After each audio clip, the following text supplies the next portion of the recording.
सो hi everyone, आज हम बात करेंगे एक्सरसाइज. अगर हम एक्सरसाइज की बात करते हैं तो एक्सरसाइज के कुछ प्रिन्सिपल होते हैं, म्हणजे काहीतरी तत्व असतात. तो एक्सरसाइज के क्या प्रिंसिपल है? तो एक बेसिक प्रिंसिपल है एक्सरसाइज का जिसका नाम है FITT प्रिंसिपल.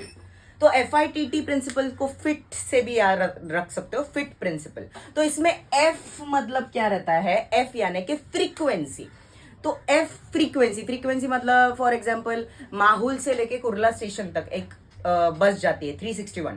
तो फ्रीक्वेंसी यानी कि क्या? 361 दिन में कितनी बार आ रही है. तो मैं अगर किसी को पूछूंगी कि 361 की फ्रीक्वेंसी क्या है, तो 4 बार आती है दिन में, ऐसा कुछ. तो राइट. तो फ्रीक्वेंसी यानी कि एक्सरसाइज से रिलेटेड क्या है? फ्रीक्वेंसी यानी कि हफ्ते में कितने बार तुम एक्सरसाइज को परफॉर्म करते हो. 3 बार, थ्राइस इन अ वीक, या 4 टाइम्स इन अ वीक, या 5 टाइम्स इन अ वीक, वो रहेगा तुम्हारा फ्रीक्वेंसी ऑफ एक्सरसाइज. फिर आई स्टैंड फॉर व्हाट? आई यानी कि इंटेंसिटी. इंटेंसिटी म्हणजे तीव्रता. कितना हार्ड तुम एक्सरसाइज करते हो. फॉर एग्जाम्पल तुम्हारा इंटेंसिटी, तीव्रता लो है, लो इंटेंस एक्सरसाइज करते हो, या फिर तुम मॉडरेट इंटेंसिटी ऑफ एक्सरसाइज करते हो, या फिर तुम हाई इंटेंसिटी एक्सरसाइज करते हो. तो आई यानी कि इंटेंसिटी. तुम्हारा इंटेंसिटी हाई है, लो है, या मॉडरेट है.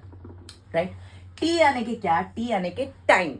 टाइम म्हणजे किती वेळ तुम्ही एक्सरसाइज करता. फॉर एग्जाम्पल मैं 45 मिनट्स टू 1 आवर वर्कआउट करती हूँ, तो वो मेरा क्या हुआ? टाइम.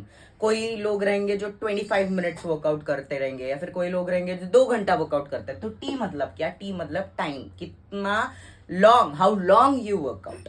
राइट. फिर टी मतलब क्या? दूसरा टी जो है वो है टाइप ऑफ एक्सरसाइज. म्हणजे कोणत्या प्रकारचे एक्सरसाइज तुम्ही परफॉर्म करता.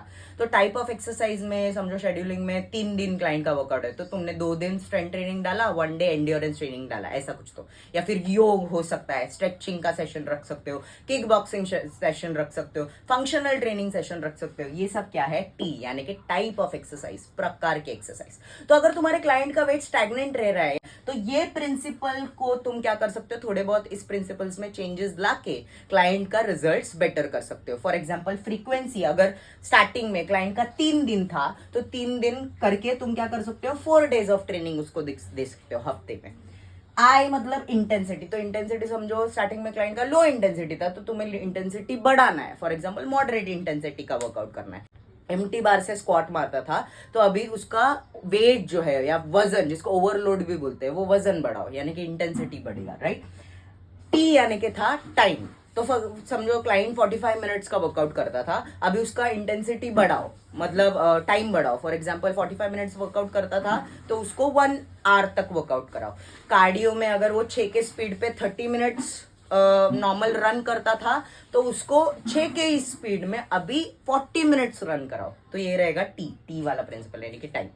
एंड फोर्थ आया है टाइप ऑफ एक्सरसाइज. तो समझो तुमने 3 दिन दिया था, 2 दिन स्ट्रेंथ ट्रेनिंग, 1 दिन एंड्योरेंस. अभी अगर तुम फ्रीक्वेंसी बढ़ा रहे हो, 4 दिन कर रहे हो, तो 2 दिन strength training, 1 day endurance, 1 day functional training, और योगा, और स्ट्रेचिंग सेशन, और something else like kick boxing वगैरह, ऐसे एक्सरसाइजेस. या फिर रनिंग के जगह पे तुम स्विमिंग उसको बोल सकते हो. ब्रिस्क वॉकिंग था पहले, तो उसको जॉगिंग बोल सकते हो. ऐसे एक्सरसाइज के पैटर्न तुम क्या कर सकते हो?